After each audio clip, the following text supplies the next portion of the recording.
Did you ever wonder about that closed door in Cathedral Ward? You know the one, it's below the church giant with the ball and chain, and past the room where you rolled through all the pots. It's the sort of door you forget about even if you finish the game. But think about it now, you never opened that door, did you? Well, you're not alone. No one's opened this door yet, and perhaps no one ever will. But we do know where it leads. The cliff we're on overlooks the great bridge where we fought the cleric beast, and it's no great leap of logic to assume this door is the same door as the one at the end of the bridge. But what is interesting to note is that From Software actually put the effort in to make these two doors align perfectly in the world. Let's prove it. Go over to the door and throw down a couple of shining coins. Actually, throw 40. This is the only time in the game these are useful. Go crazy with it. Then run all the way to the Great Bridge without reloading your game, and the door at the end will have your shining coins on it still, which proves that these parts of the world are connected, in both the lore and physically. Chances are you could probably unlock this shortcut once upon a time, but in the game's current state it doesn't make much sense for it to exist, so they must have only removed half of it. While we're in Central Yharnam, let's go over the things I missed last episode, because you guys taught me a lot. So during this fight with Gascoigne, you would have found the red jeweled brooch upon his wife's corpse. You take this brooch to their daughter, and she'll cry upon realizing that both her parents are dead. Alternatively, if you smash the brooch to get the gem, you can talk to the girl and send her to the chapel just past Gascoigne's boss fight. But most of you probably already know that. The interesting thing is what can happen next. So whichever one you chose, reload your game, and you'll realize that she's left her house. She's now left for the chapel, but you never actually see her show up there, right? So where did she end up? Well, this little girl crept along through the sewers, only to be consumed by the giant pig at the end of this long, dark tunnel. The proof of this is that the pig now drops the red messenger ribbon, with the red colour drawn from the organs of some unfortunate victim. A strange choice, but perhaps for the messengers, wearing this accessory constitutes some form of mourning. Oh, and dude, did you know that if you summon Gascoigne and bring him to his daughter's window in Central Yharnam, nothing happens? There was someone in the last video's comments who said I had to try that out. Damn it, I was so hopeful something would happen. But that's something you might not know. You can summon Gascoigne for help against the cleric beast if you use the summoning bell right outside the Central Yharnam lantern. But we were supposed to be talking about Cathedral Ward, so let's go up the path that the chief hunter himself would have used. After you defeat the cleric beast and buy his emblem from the messengers, you can unlock the main gate by inspecting it. When you walk through though, cast your eyes down to the pavement. You can actually see an eye engraved in the stone. And I think this is a bit of a clue, because I think it means that if you have enough insight, you'll actually be able to see the messengers that are gathered around the lever.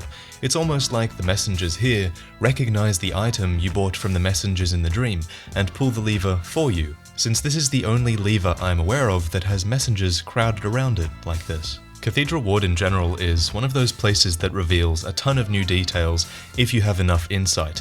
With 15 insight, church doctors are revealed to have eyeballs crowded around their lanterns, and their scythes become imbued with more power, and the doctors with the crucifix have it covered in flame as well.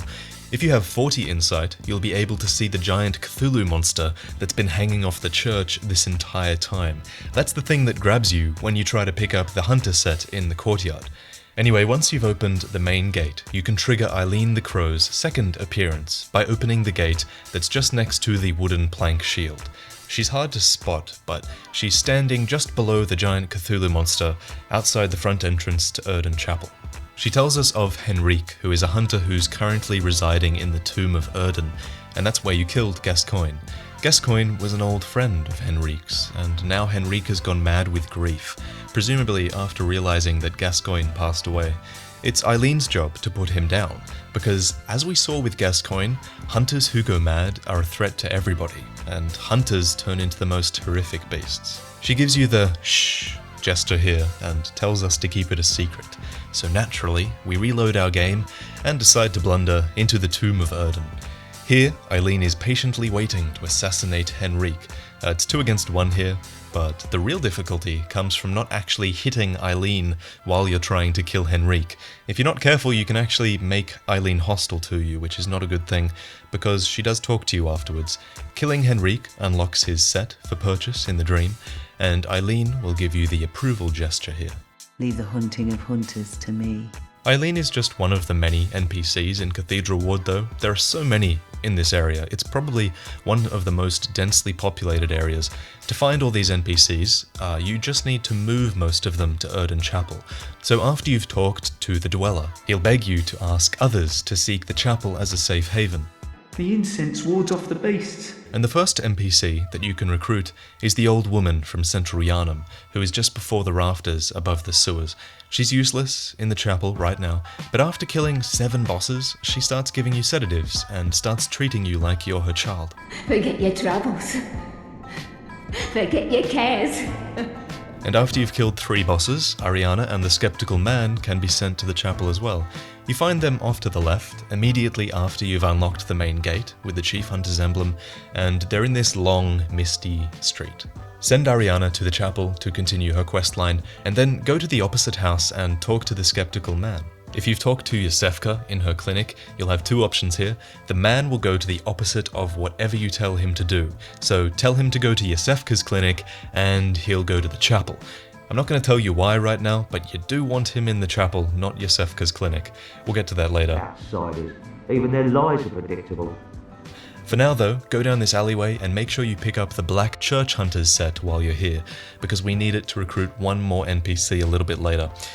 After you've killed the blood-starved beast in Old Yharnam, snatchers will appear in your world. The easiest one to get to is right outside the front entrance of Uerden Chapel, off to the right and around the corner.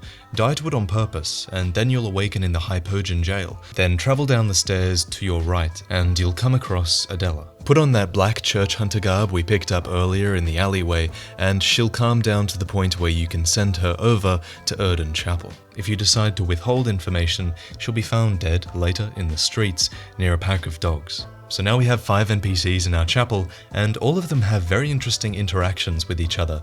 First off, the Skeptical Man will give you information on every character in the chapel as you play through the game. And the interesting thing about this is, as with everything he says, the exact opposite is true. That little weasel has a murky past, I'm telling you.